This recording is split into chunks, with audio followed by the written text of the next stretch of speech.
Hello, everybody. Welcome. This is the 30 Platinums in 30 Days post-mortem discussion, because I said before we would do deleted scenes, which I put up on day one, but we would also have a analysis, wrap-up discussion, behind the scenes, a lot of things that you didn't get to actually check out even in the deleted scenes, because that's the problem with a video like this. It was a month-long effort. There's so much you did not get to see.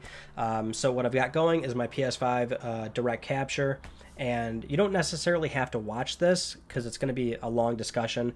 You can pretty much listen to this like a podcast. So if you're on YouTube Premium, you can close this down or whatever. But yeah, there's so much to actually go over. So getting to the trophy list, because like typically how I filmed this, it is so long, right? It's a month long to do a project, and what I found myself doing was maybe 20-30 minutes of filming for the first, like for the intro of every single game, just for anything noteworthy or what might come up. You get my gut reaction to the game if that's, noteworthy. Anything that is maybe going to see some airtime, so to speak, right? Because I could have easily done maybe 3, 4, 5 hours long of a video, and there could have been some serious, I'm going to trip all over my words during this.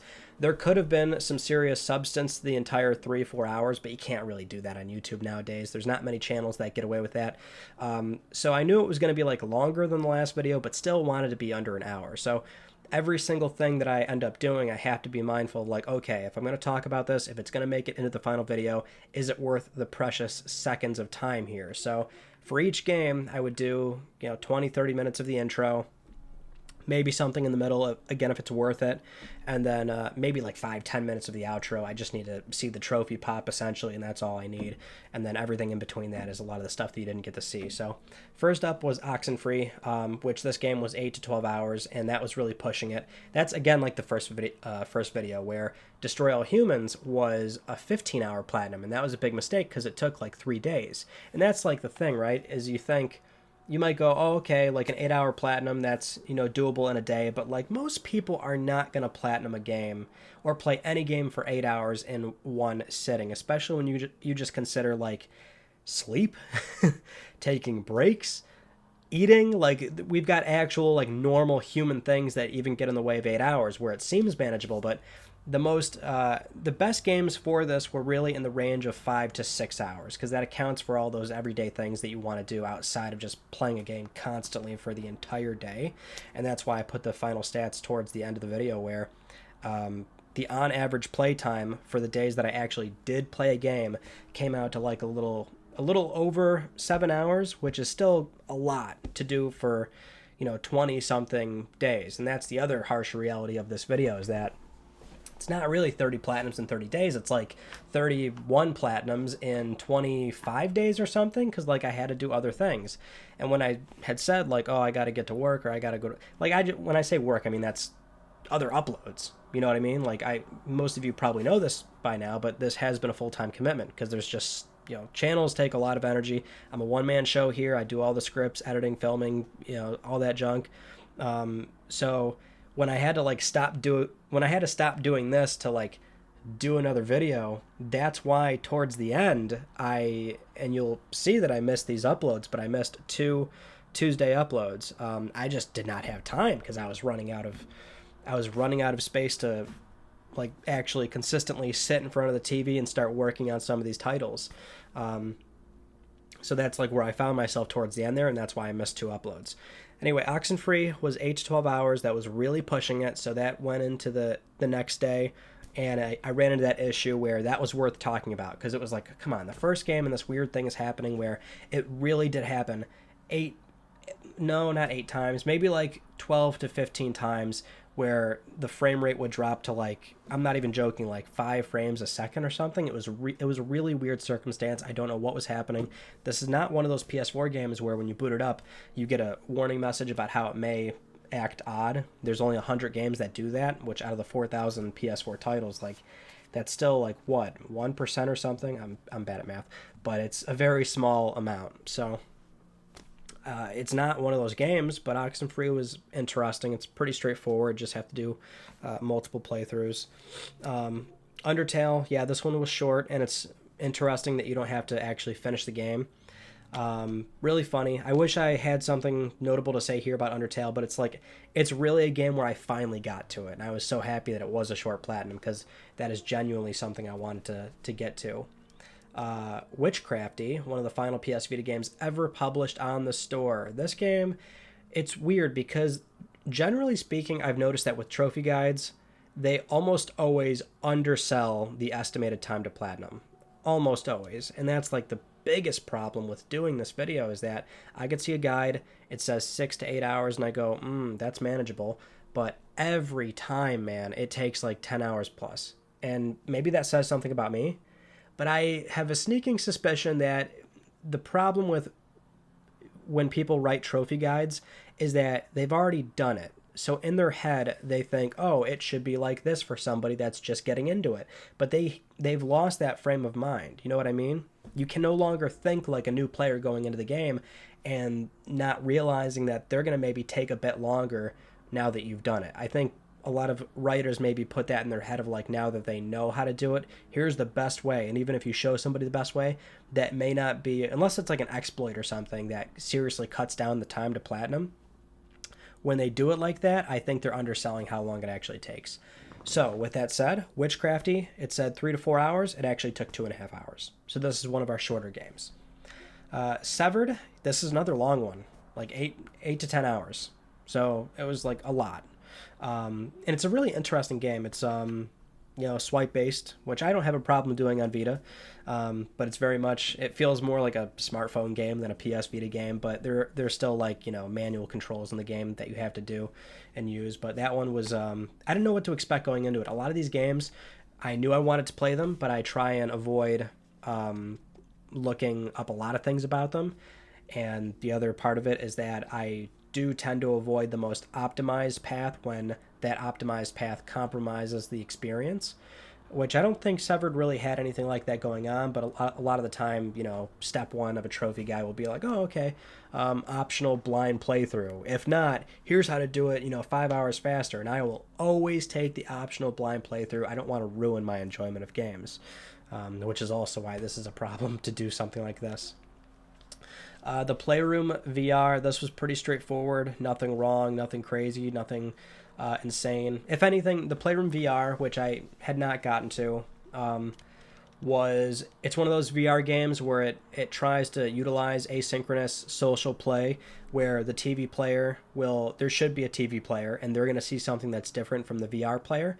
So the footage that I captured, a lot of that is what a TV player should be seeing, and that's why you don't get a true first-person perspective. And there's trophies in there where it's a lot easier if you do actually have that TV player. So a lot of those games I had to take the headset off or look up the entire time where my peripheral vision is just catching what I need to see. Excuse me. So that is a game where you can do it alone, but just you have to be aware of that. My cat puzzle game. It was on PlayStation Plus. This one also caught me off guard. I thought it was just a puzzle game, but there's a story in it with Bryce Dallas Howard. I had to say that in the video. I'm like, why? What? Bryce Dallas Howard? And I didn't even know until the credits rolled. So that was strange.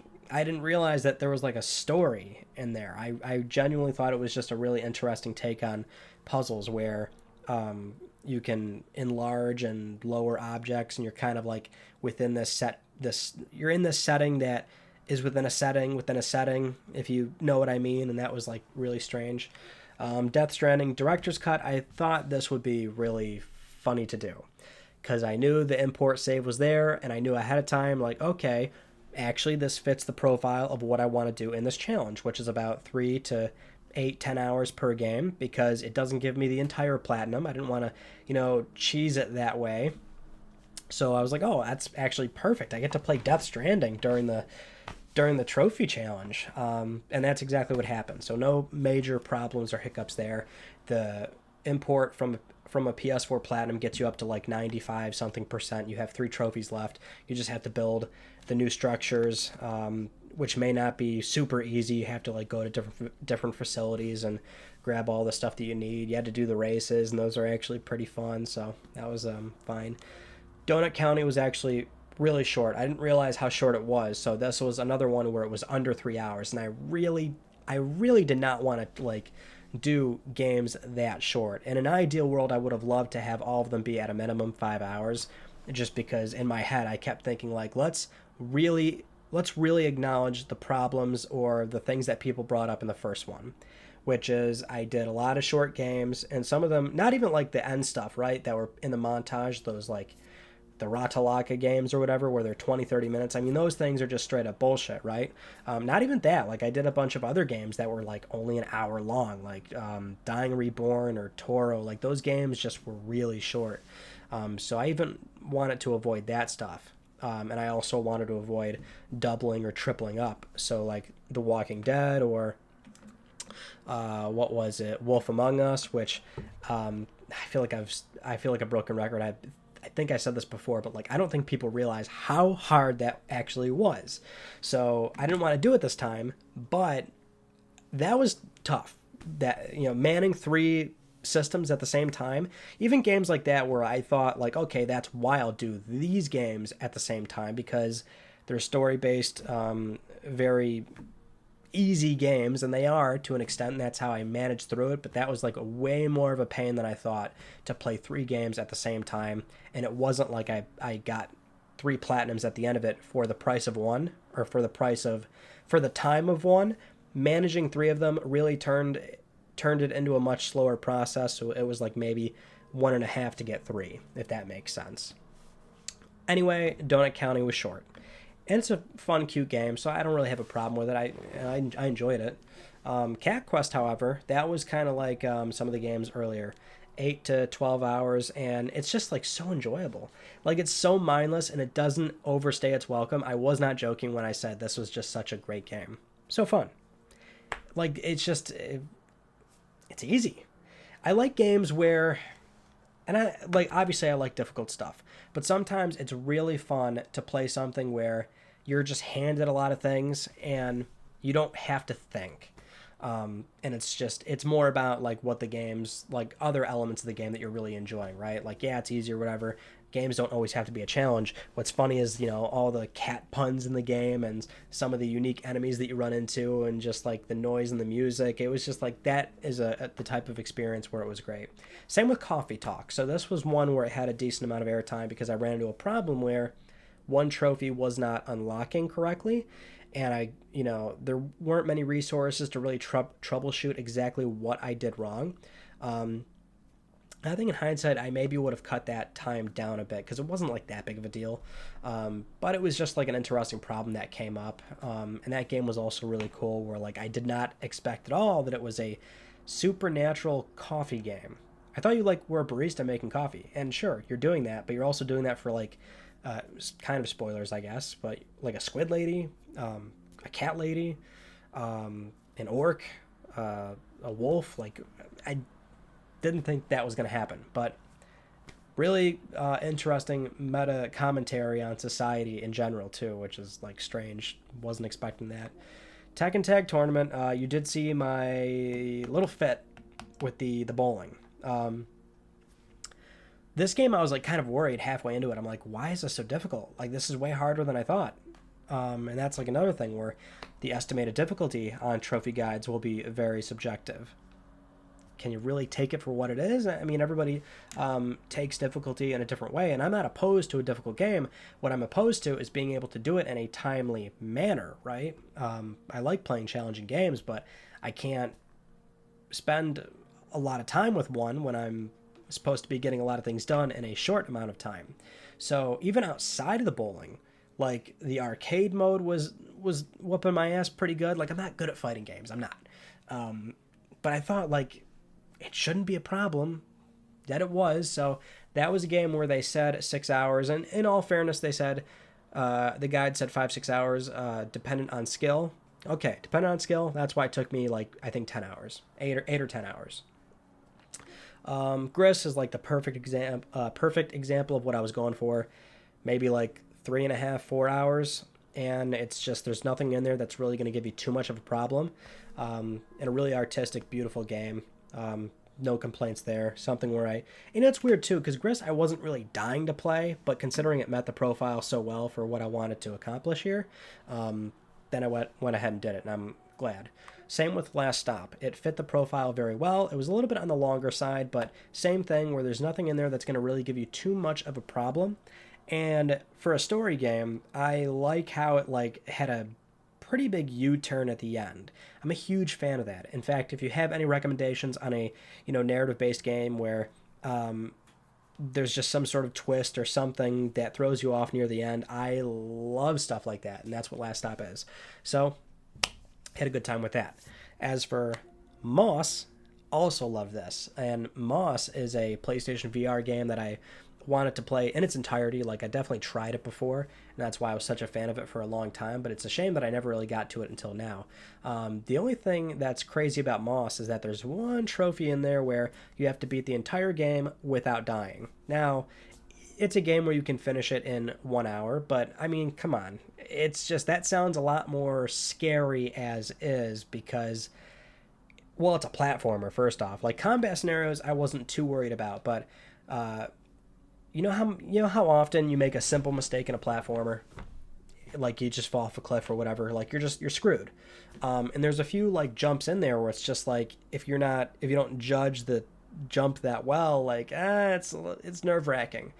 And I believe the guide said there was something about how you could pause right before death and restart, which I tried to do on my first playthrough. Obviously, I had to go through it one time at least to see what I'm getting into. So I tried to do that the entire time. Sure enough, by the end of it, the trophy didn't pop. So it was all right, well, I guess I'll start a new file. I'll go for the no death run. Or no, not no hit, no death run. I'll do the no death run, and I will manually make PS Plus cloud saves. So I'll turn off auto upload, and if I die, I can pull the save back.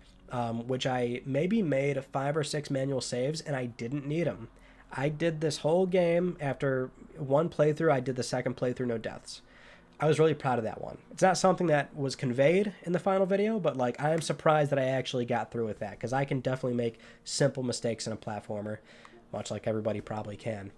Concrete Genie was so adorable. This game was another one where I knew the themes of what it was trying to put down and whatnot, but you just don't know or care too much until you play it yourself. And the ending of the game actually made me tear up a little bit. I'm oh my god, why do I care so much about these graphics on a wall? It's really one of those things. They did such a good job, and it's encouraging playing that now, knowing that their next project is going to be, I would assume, considerably larger, now that they're also working with Sony Pictures Animation. So the possibilities, I think, are really wild there. Because Concrete Genie, it's a much bigger game than Entwined, but it's also very jank. It's just, it doesn't feel or control very well at all, and if I'm being honest. So if they can really nail that down, I think they're going to put out something really cool coming up. Let me go back to the trophies. And now I have to go back down to the list. Wonderbook, Book of Spells. This is where I tried to be funny, right? Because, I'm not going to, front. The first part of this, I would say a lot of this is pretty selfish. These are just games that I want to play, I want to enjoy. Wonderbook, Book of Spells, I didn't want to play that. So I tried to, find something where it was, unique and funny. And definitely unique, too, because when I look back at what we did, there's a pretty good spread on the kind of things that we actually, how we played these games, right? Obviously PSVR is going to be pretty notable, which we had an aim controller game towards the end. Wonderbook, so a move game, right? And then of course all the Vita stuff as well. So that's one where it totally fit the bill. It's just a drag because it's not it's really, that's what it is. Book of Spells. You're just doing spells as if you're learning how to do them for the first time.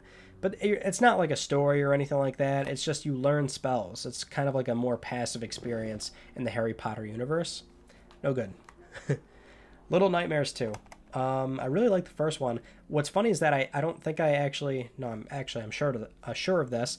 I did not play the first one on my main account. It's just one of those games where I knew it was short, and I didn't want to care to go back to it. Just want to play it, enjoy it, and that was on the second profile. However, for this, I'm like, all right, well, I'll play 2 on the main account, especially because I think 2 is easier. I think the first one you have to do like a second playthrough or something, and 2 is not like that. It's one playthrough and then clean up if you have any.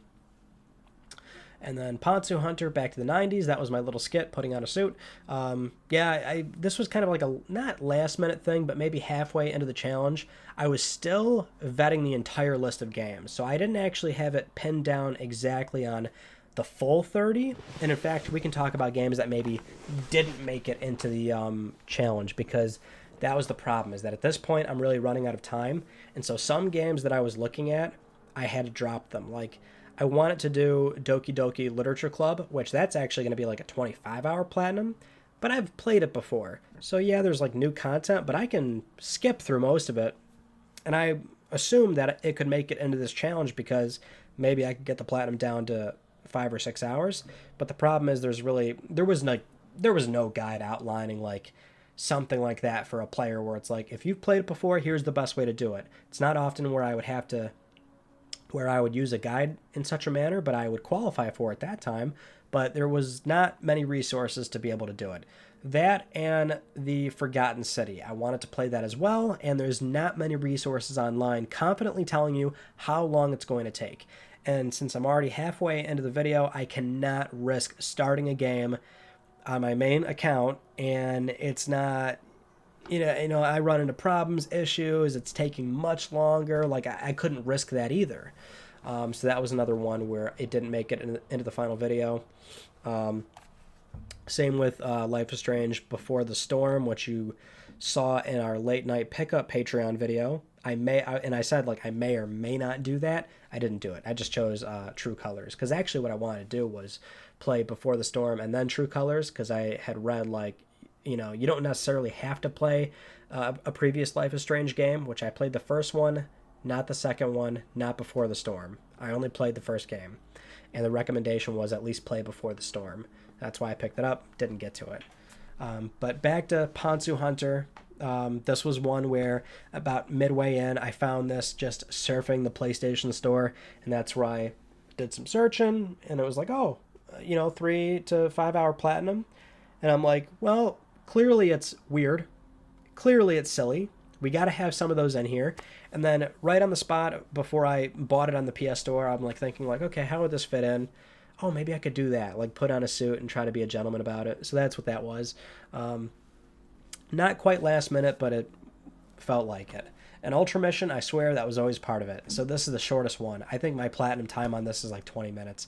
It really was that short. But this is a game where I'm working on another video right now about the 6 final PS Vita games, and I've been reaching out to the developers of these games and talking to them. And, before talking to those developers, which that project, I don't know when I'm going to upload it, but most of my interviews are done. But before the interviews, I wanted to play all their games, so I knew, going into it, like, hey, I've played your thing, here's how I think about it and whatnot, just to, that's the right thing to do. And when I played Ultra Mission, I platinumed it on my second account, like right then and there. I'm like, this actually isn't that bad. It's kind of fun. And then I'm checking the trophies and I'm like, I think I could just knock this out right now. And I did. And then I looked at the platinum and I'm like, oh my God, the trophy description is amazing. This is so cool. And that motivated me more to talk to the person responsible for that. So after that happened, which was maybe a month or two before the challenge started, I thought, oh yes, I absolutely want to put this on my main account, because that trophy description, I don't care that this is an easy or cheap game. That is a platinum that is worthy of being on anybody's list for what it said and what it means to the PlayStation Vita. So I was like, let me throw that into the 30 platinums video, because yeah, maybe it could help me later on. My idea was like, let me hit the 30 first, then I'll do that. That way people don't use it against me, which I don't really care that much, but it's just something where it's like, if it's going to be in there, save it for the end. And that wasn't the case, so I had to throw it in around platinum number 20 or something. But that's what Ultra Mission was.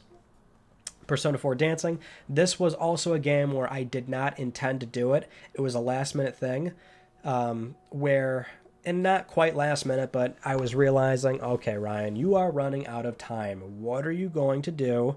And so I thought, well, Persona 4 dancing. Like, I didn't want to do another dancing game, but let me just, like, because I can play it 2-3 hours each night, and by, maybe the fourth or fifth night, that's going to be another platinum that will unlock on top of something that I already platinumed that day, which would be two in one day. This is where I needed to earn multiple platinums in one day, and that was the goal behind Persona 4 dancing, and that largely succeeded. That's why you saw those like little interludes in between. Like, you didn't see too much of dancing all night, but you saw that, like, that's my strategy, I guess, worked out.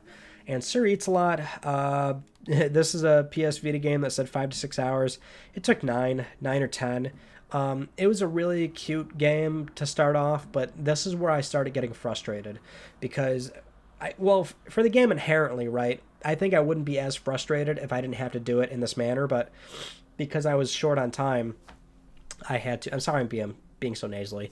If I wasn't short on time, it was, the game has this problem where you die and like the loading screen's like 20-30 seconds, and the midpoint of the game I genuinely did not like because you're like underground and you have to, like, it's kind of silly at first if you've played it and you know what I'm talking about, but there's this underground section that is very monotonous and boring, where like the game is all about humor. So it was funny at first, but then it keeps going and dragging, and I'm like, oh, this sucks. And I had to follow a guide to, there's a few trophies where they're missable, and everybody hates missable trophies. You can't risk those, so you have to follow a guide to a T to make sure you don't miss the trophy that you need. Otherwise, you have to do a new playthrough. So that's how Sir Eats a Lot was. And then Goosebumps, the game. Goosebumps was this is a point and click. At first, I thought this was two separate trophy lists, and I want to do just the PS3 version. That's why I played it on PS3. I didn't realize till after that's one list. Otherwise, I probably would have just played it on PS5. But it's a point and click. This is one of those things where I wouldn't have done this if it weren't for like being Goosebumps. I thought, all right, well, I need a game to platinum. It's, a few hours. Let me do Goosebumps since I guess I like those as a kid, because otherwise I would not have done this is a kid's game. And that's like, I guess what kind of irks me when I get suggestions of games to do. Like, I don't think people realize, Wonder Book, I guess I thought got the pass because it was like, a game that Sony backed and it was like part of their E3 conference years ago. Like, I thought that was like funny and it made sense. I'm not going to randomly play Cloudy with a Chance of Meatballs or unless it's like BB and Tina where like it's the ending and that's like got, I guess, channel lore behind it. Generally speaking, I'm not going to do a really dumb, no reason kids game, but Goosebumps, I guess, was like, all right, well, why not? And Goosebumps is also an example where this is when I had to start optimizing the games. And it's a point and click, which I don't know about you. I don't know how anybody plays a point and click blind and does it in a reasonable amount of time. Right away, I had to follow a step-by-step guide, grab this, do this, mix these two together. And as I'm doing all these things, I'm genuinely thinking, how in the flying, pardon my French here, how in the flying fuck did anybody figure this out on the first go? And it's like supposed to be for kids. How does anybody do this with a normal point and click? I just don't get it. I don't get point and clicks. They make you do things that I would have never decided to do on my own. So I guess as a guide or needing a guide, it worked out. And it was like actually kind of cool. I ruined it by just, being told what to do the entire time. But I guess I liked what they were doing in there. There's like the art was cool. That was like maybe the best part about it for me, playing it more passively. This camera only records in 30-minute increments. Let me stop this for a second. Okay, we're back. So that was Goosebumps. And now the next one was Tacoma. This is another game where it was shorter, but not quite that short because, as we've brought up so many times now, you can optimize it to about an hour and a half, 2 hours, but I did it in... Excuse me. Oh, my God. I'm sorry. I had to fight that off. Oh, God. Anyway, Tacoma was, I took like maybe 5 or 6 hours. Like I sat there and actually went through everything, right? So this was Fulbright, which, they're kind of like, are they still like around? Like the founder was like in trouble or something, right? Sexual misconduct or something. I don't know the whole details, but it's from Fulbright. They did Gone Home. Gone Home, is short as well, but I think even as a blind playthrough, Gone Home's only like maybe an hour. Tacoma, you can walk around this like starship for a while, or this whatever it was, right? You're basically investigating this crew that escaped this ship, and you don't even really know right away what you're doing until you start exploring the environment. That's the entire point of Gone Home in this. So I spent like 5 or 6 hours with it, so I'm happy that I, again, my time minimum and my enjoyment, they met up in the perfect way, where it didn't take too long and I got to genuinely enjoy the game without any stress of like taking too long. Life is Strange True Colors, this was like where I got selfish. I'm like, all right, 8 hours, but I want to play this game. I really do, especially because I bought it full price. And it, like, that's like, I told myself I wasn't going to buy games full price anymore unless I was going to play them right away. And I'm still kind of doing that occasionally. I try to stop myself, but I thought, when I bought Life is Strange, I thought, I'll play it right away. It's short. Of course I didn't. So I'm like, no, Ryan, play it for the trophy challenge. Play it. Especially because people know it's like not a short game. So, and I'm glad I did, because oh my god, I loved it so much. I liked it a lot more than the first one, and maybe I'm naive, or I don't try to like guess what's going to happen, but I actively try to be as dumbfounded as possible when it comes to like things that I may or may not see, right? I try not to be like, I think this is going to happen, I think that's going to happen. So after finishing it, I feel like most people probably knew what was going to happen. I'm not going to include spoilers, but I feel like most people probably knew what was going to happen, because looking back, it probably came off as predictable. But for me, I was like blown away at like one of the reveals. So, and that's my favorite thing, man. I just love games that have, again, it's building up to some sort of reveal, U-turn. If you have recommendations, let me know. But I also have played a lot of this stuff too, so not that you should bend over backwards for me, but at least maybe check trophies to see if I've played it before you tell me about it.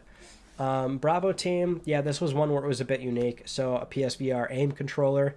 I was a little nervous going into this one as well. Not too many resources about exactly how long it will take, but it was in the neighborhood of 5 to 6 hours, which I needed. Here's why I was nervous about it. There is an online trophy, which is not a problem if I know it's easy to do, and it is. So I just needed to. That's why there was a Patreon post saying like, does anybody have Bravo Team, like, or does anybody have an aim controller in PSVR? I need your help. That's what this was Bravo Team. Thank you, Tyler. You did not have to buy the game though. I wanted somebody who already had a copy of the game. Either way, thank you. We only needed to play one chapter from start to finish, which we knocked out in like 20-30 minutes. It wasn't too bad. That's how I got that platinum done. And here's the start of our montage, which I wasn't planning on doing another montage. Excuse me. Especially because it can be a bit intensive on editing, where it's very slow to put a montage together, and it's maybe like 20-30 seconds at the most. Well, actually, I think the last montage was like 1.5 or 2 minutes. But I wasn't planning on doing it, and then I was like what, I had 3 days left at this point, and so I just kind of like fell into it where, all right, just start playing games. I don't have time. Start playing games, hit record when I can, turn on the camera when I can, and I'll figure something out where that's why there was nothing verbal, right? I guess that was the big problem. I did no intro outros for these games. So there was nothing verbal. Just start filming gameplay and the camera, and you'll figure out something later. And sure enough, it was like, well, you kind of have to just put together another montage. And so Tesla Grade was a puzzle game, which I'm not good at puzzle games. For Maquette, I didn't use a guide, which that's why that game took a while for me. Tesla Grade, however, I don't have time, so I had to use a guide. Thankfully, I did, because if I try to play this without a guide, I'm boned. Like, it's really complicated. And it's one of those it's like a platformer puzzler, and it's one of those where, you can see something that you have to get to, but it's the platforming that stops you. And I kind of well, the puzzles I don't like, but if I know how to get there and it's more a matter of like mastering a really complex platforming section, that I enjoy. So it has a lot of that. Um, and then that was maybe like 3 hours. LA Cops, I was really nervous that I was not going to platinum this game. Way harder than PSN profile set. Way harder. It's an isometric, kind of top down, kind of like Hotline Miami, right? Hotline Miami's I think directly top down, but this has an isometric viewpoint. You're just a cop. You're two cops. You bust into these scenes and shoot up bad guys, and like even the normal settings kind of like painful. Like if you get too close to somebody, they just kill you like immediately. Like it has what would be considered maybe true gunplay where like one or two bullets you're dead, and it has three settings, and the hardest setting is like nightmare mode. But even on my first playthrough, I couldn't beat the boss, the final boss of the game. I couldn't do it, and I was like, because there's trophies for nightmare mode, and I'm like, am I not going to get this platinum? Like, did I just seriously bone myself towards the very end? Now, what finally got me through is that I wasn't playing smart, because the way I did it was with the isometric viewpoint, it's not fixed. You can move it around if you want, and I played my first playthrough. I just like however it was set when the mission started, I just went in like that because it's not a problem really. It's not too bad. But once the later settings kick in, you have to actually play it almost as if it's always facing a certain direction. So instead of playing with the fixed camera and then aiming the gun, you can actually play it where you're aiming with the camera. So you keep your gun straight the entire time, but you leverage the camera movements, right, left, and you pan it around that way, and you're panning the camera, and that's how you're shooting enemies. And that's when it clicked for me of like, oh, that's how you play this game. And that's where it got much easier, and then I knocked out the final boss my first try on Nightmare difficulty. Pumpkin Jack, a platformer, 5-6 hours. I'm fiending, I'm foaming at the mouth for a game like that. No problem at all. Really funny. And it's like really like it is like this was a Kickstarter, right? And they framed it as like a classic PS2 platformer. My God, if it isn't just that. Because honestly, if it came out during the PS2 years, it might be like considered sort of mediocre and just run of the mill, like, oh, another platformer that has no identity. But nowadays it's like we appreciate that more to have something like that, and that's what Pumpkin Jack was. So it's just funny, easy, no problems. Trying to. This is actually a pretty.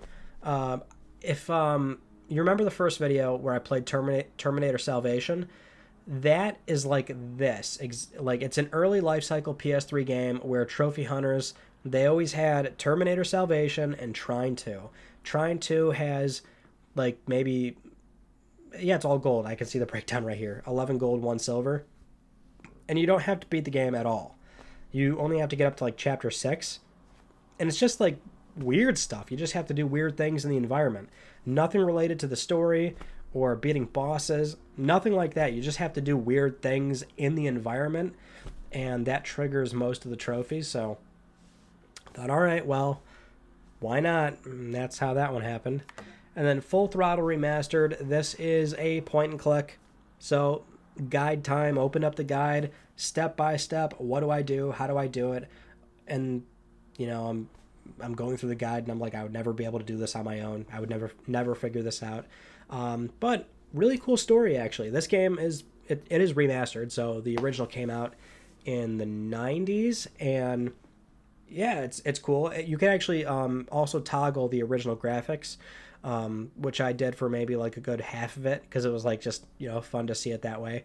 And with a point and click where I know what I'm doing, I got the time down to like 2 hours. So again, that kind of breaks my 3-hour rule, but I was running out of time anyway. So that's what happened there. And these are in the order of when the platinums did in fact unlock, so it may not be. Actually, no, I did accurately reflect that in the montage where towards the end when I went 26, 7, 8, 9, yeah, I did it in order. So that's how that happened. And then Baby and Tina, I think as a surprise to nobody, I knew I was going to be doing this game. how can you not, right? So everybody was expecting it, and I think like, yeah, I was right on board. Like, all right, I'll finally play BB and Tina, especially because it was an accident that I did end up buying the game. Like, it really was a weird, dumb, at the moment time, where when I explained in that game collection video, it was late at. I remember this vividly. It was late at night, GameStop. Looking through the PS5 games, the last page was BB and Tina, out of stock, in store only. I'm like, this was printed on disc. What is this game? And then I texted my friend Terrell. Me and him talk all the time about, rare games, valuable games, things we're buying on eBay and stuff. And I sent him a screenshot, and I'm like, yo, like, what is this? And then I also looked on eBay, and I'm like, only 2 listings, and there's only like, they want it like $30 or something. And I'm like, is this like a rare game that nobody knows about? And I asked him, and he's like, yo, they probably printed like 10,000 copies or something, and nobody knows about it, and they're all gone to parents or whatever. He's like, if I were you, I would get it. So I did. Now the game's everywhere. It's still in stock on Amazon for $10. Like, it was a dumb idea. And then it was in the video, and people were like, oh, you should do BB and Tina. So that's where we're at here. But I thought it would also be funny if I like didn't open my copy, because like that's the point, right? I'm not gonna play the game. Why would I'm not gonna open up my copy of the game. So I thought, all right, well, let's spend another $30 just as a joke of being like, I'm not gonna open up my copy. And you know what? Not even a joke. I'm not opening up my copy. I don't have a good copy. I looked over it the other day. I'm like, there's some imperfections on this thing, and it's sealed, so you can't really change it. Not that I care too much, but if it's gonna stay sealed, like, all right, that's my copy. I'm sticking to it, because now I have the digital version of BB and Tina, and I was a little nervous because it is a game where nobody's playing it, so there was no resources online, and the collectibles really did catch me off guard. I'm like, are you serious? 96 collectibles in a kid's game. And that, like, what was even worse is that there's no resources for this. Wouldn't you fucking know it, there was? Somebody made a map. Somebody took a screenshot of the map and then dotted around all those little presents that I had to find. Whoever that was, thank you. Because I guarantee you, with 96 collectibles and you don't know, and you don't have a guide, 100% I could maybe spend 10 hours going through that map, and I would finish at like maybe like 85 gifts, and I'm like, oh my god, where are the other like 8 or so? So thank you to whoever that was. I opened up the image in Photoshop, and I like put a red dot on each one that I ended up collecting, so I knew exactly where I was. I did not want to mess around with missing one present, and that was number 31. And what I said at the end of the video was like, yo, I had an extra day and I didn't realize it. So I'm not going to lie, I had kind of a really dumb moment here where I said, and I think what really messed me up is that I started at 12 a.m., which technically goes into the next day, but the challenge, the entire time I thought it ends 12 a.m. November 1st, which once it's 12 a.m., it ticks over to the next day. So actually I had November 2nd to do it, which would have given me an entire extra normal day up until the nighttime, right? So in theory, I could have maybe knocked out 1 or 2 more games, and I didn't have to, or I didn't have to rush nearly as much during the end here, but whatever. So I made that mistake, and that was very much a game where like BB and Tina was like, I played that on Halloween, so that was not fun. But that was the entire trophy list, and I don't know, I think I've said everything that could be said about, how the entire thing went down. The big disappointing thing for me was missing 2 uploads.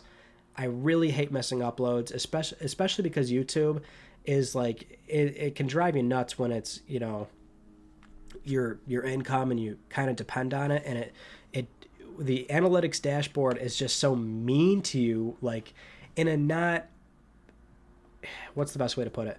In a not very, like, it's not saying like, hey, you suck ass. It's just like, it has all these arrows pointing down, and like, it'll say like, oh, your views are down 20 to 30% this week because you didn't upload. Like, it genuinely says that. I hate missing the uploads. I do. It's one of the number one things I dislike about, being a full-time content creator, which feels like such a dirty phrase to me because I don't know. I think a lot of the stuff that I do nowadays, I feel like these are the things that I would do if I ended up pursuing a job at IGN, Game Informer, Polygon, or what have you, right? We do a little bit of mix of everything, though. Like 30 Platinums, that's definitely more in the content creator territory, but when we do documentaries or, discussions on the games business or LTPS, like that's more in veins of like what I would have done if it was on or off YouTube, or at least that's what I would have wanted to pursue a career in when I realized programming was a lot harder than I thought. But that's just a tangent.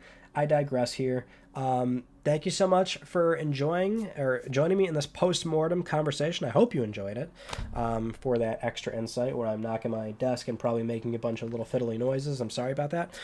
But that's it. So we should probably do a Q&A very soon. I don't know when, but I will put up a Q&A request where you can submit questions probably in the next week or so. And that's it. We probably won't do another trophy challenge for, I don't know.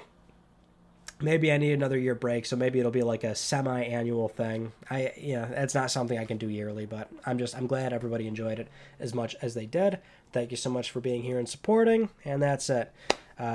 Seacrest out.